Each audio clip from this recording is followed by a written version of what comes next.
কিন্তু আমরা যে জামানায় এসে পৌঁছেছি, কোন জামানা দেখেন, যে লোকটাকে মারা হয়েছে সেই লোকটার বাবা মা বলতেছে, মানে তার সন্তান বলতেছে যে আমার বাবাকে অথবা আমার স্বামীকে মারা হয়েছে, সে কি চাইছে তার কাছে? মাসে কত চাইছে? 2 লক্ষ করে টাকা। এটা ভিডিও তাদের আছে না নাই? আছে। এটা দেখছেন না দেখেন নাই? দেখছেন। এখানে মিডিয়া আছে, যারা আছেন দেখতেছেন, এই ক্যামেরা আমাদের কথা যাবে হয়তো কোনো না কোনো ভাবে। আমরা প্রশাসনের কাছে খুব স্পষ্ট করে জানতে চাই যে আমরা এরকম বক্তব্য তো শেখ হাসিনার আমলে শুনেছি, যা হয় নাই সেটা প্রশাসন বলেছে। এখন সেই ফ্যাসিস্টের দোষরদের মধ্য থেকে এখন কেউ কেউ পরিবারের বক্তব্যের বিপরীতে আপনারা বলছেন চাঁদাবাজি না, দ্বন্দ্ব, এটা খুন হয়েছে। আমি মনে করি ফ্যাসিস্টের দোষরদের বক্তব্য আগের বক্তব্য। আপনারা কাকে বাঁচানোর জন্য এই কথা বলছেন? কেন এই কথা বলার অধিকার তো আপনাদের 2 কারণে থাকার কথা না। এক, পরিবার থেকে যেখানে কথা বলা হচ্ছে, তাহলে পরিবারের সাথে আগে আপনাদের কথা বলা দরকার ছিল। নাম্বার 2, প্রশাসনের কর্তা ব্যক্তিরা তো প্রথমে অন্তত 24 ঘন্টা, 48 ঘন্টা, 2 দিন, 3 দিন তাদের তো এই কথা বলা হচ্ছে, তাদের আইনগত ভিত্তি, লিগ্যাল অথরিটি হচ্ছে তাদের এটা বলা যে আমরা এখন তদন্তের মধ্যে আছি, তদন্তের আগে আমরা কিছু বলতে পারবো না। আপনি হুট করে একটা কথা বলে দিচ্ছেন এবং সেটা টোটাল পরিবারের সাথে সাংঘর্ষিক হচ্ছে। আমরা মনে করি এটার মধ্য দিয়ে শুধুমাত্র এই ঘটনাকে আড়াল করে না, এই ঘটনাকে ভিন্ন খাতে প্রবাহিত করার একটা ষড়যন্ত্র কেউ কেউ করছে।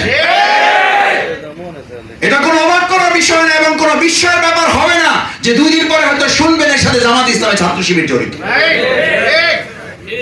আমি তো অপেক্ষা আছি সেটা শোনার জন্য। আমরা সেই বাংলাদেশে বাস করি যে বাংলাদেশে কোনো কিছু হলে চুন থেকে পান খসলে কেউ কেউ মুখস্থ করে আগে রেডি করে বক্তব্য থাকতো যে এটার সাথে জামাত ইসলামী ছাত্র শিবির জড়িত। আমরা স্পষ্ট করে বলি সেই বাংলাদেশ এদেশের জনগণ আর দেখতে চায় না। সুতরাং প্রশাসনের দায়িত্বে যারা আছেন, যে যেখান থেকে কথা বলছেন, আপনাদেরও ধারণ করতে হবে 2024 সালের জুলাই আগস্টের গণঅভ্যুত্থানের বাংলাদেশ 2000 জুলাই আগস্টের 5ই আগস্টের আগের বাংলাদেশ এক বাংলাদেশ নয়। যা খুশি তাই বলে দিলাম। একটা দল নিজেদের লোকদের সম্পৃক্ততার কারণে 11 জনকে বহিষ্কার করে দিয়েছে। সেখানে প্রশাসন কি করে বলে এখানে কোন দলের সম্পৃক্ততা এখন আমরা চিহ্নিত করতে পারি না? কি করে বলে?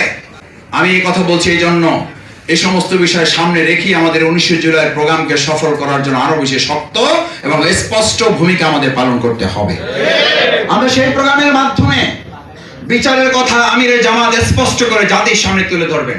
বিচারের সংস্কৃতিহীনতা, যারা বিচার চান না, যারা বিচার নিয়ে নির্বাচন চান, যারা বিচার সংস্কার না চেয়ে নির্বাচন চান, আপনাদের তো সবচেয়ে বেশি উপলব্ধি হওয়ার কথা।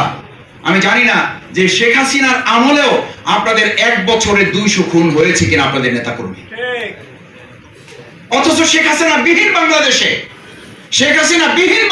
তো আপনাদের নিজেদের দ্বারা নিজেদের 200 লোককে আপনারা নিজেরা খুন করে ফেলেছেন। তাহলে তো বিচারের জন্য আপনাদের বেশি প্রেশান হওয়ার কথা, সংস্কারের জন্য তো আপনাদের বেশি প্রেশান হওয়ার কথা।